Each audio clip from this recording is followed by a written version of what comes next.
Rams 9.5 over the Seahawks, over under 50.5. The Rams, so the last 2 weeks, they got pushed to the limit at home by the Packers.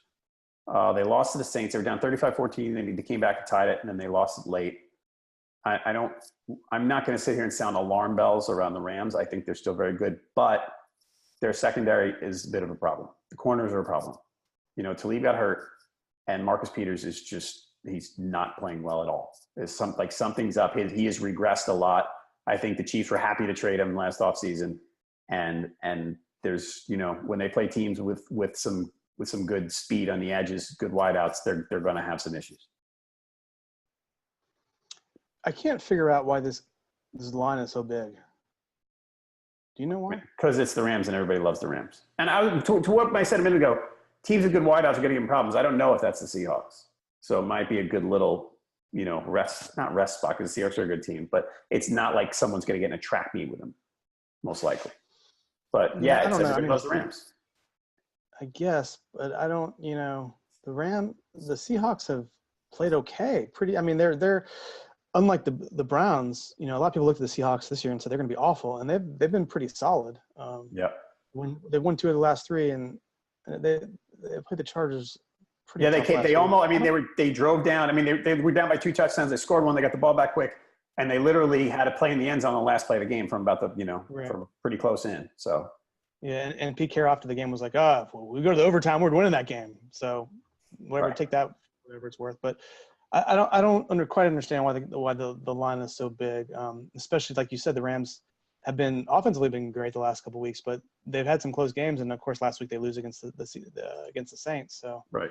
I don't know. I got it at 10, so I had Seattle at +10. Rams obviously I think are going to go straight up, but I don't think it's going to be that big of a blowout.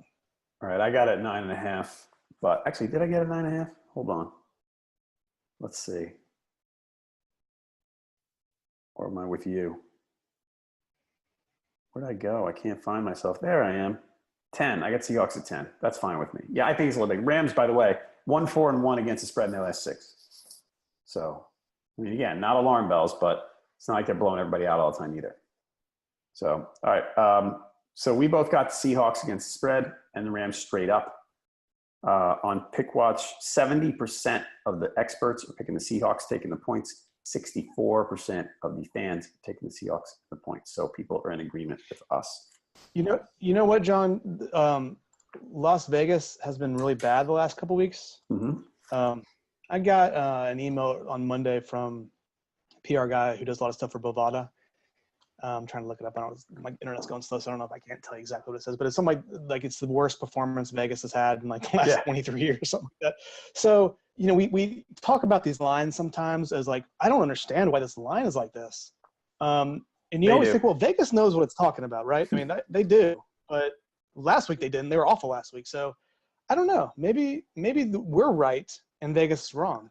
Well, anytime they have – we're a small sample here, right? But let's say you've got fans here, and we've got. Let me see exactly how many we have right now.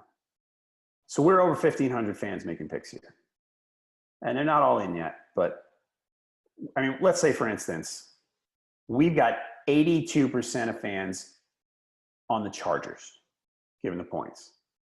Even if they think the Chargers are going to cover, they don't want that. They want the same number on both sides. That's how they make that guarantees them money. They don't want 80% of the public betting on anyone. Right. Exactly. So when you see a line like that, so a line like that, you says, okay, well, if you see a line like that, then the books are hoping that the Seattle at +10, their books are hoping that people put their money on the Seahawks. You get that line down. Right. But exactly. That's not happening. No. Well, actually, on that side, they got more people bet in that game. They have more people betting the Seahawks, so they're probably going to have to. It's probably going to drop, right? Right. Okay. Yeah. Right. So they're going to have to drop because this is the email. NFL Week 9 was the worst in the sports book's 23-year history. This is Bovada I'm talking about. Okay. And the quote is, after a brilliant start to the season, we were humbled at Bovada with our 3rd straight losing weekend. So these lines maybe are out of whack. I don't know. All right. Something to think about when you look at when I say this line doesn't make like with the Falcons at -4 doesn't make any sense to me. Maybe I'm right. I don't know. Maybe I'm wrong, but that's what I think. Okay. Steelers going in. Touchdown Steelers 20-7. James Conner. Woo. You know, we should talk about Le'Veon Bell at some point. We don't need to do it today, but man, James Conner. I think that was a pretty bad move not to for Le'Veon Bell not to. It looks worse. How much money does he cost himself? You know, once I don't have to turn my computer upside down to read Le'Veon Bell's tweets, we can talk about him. Right.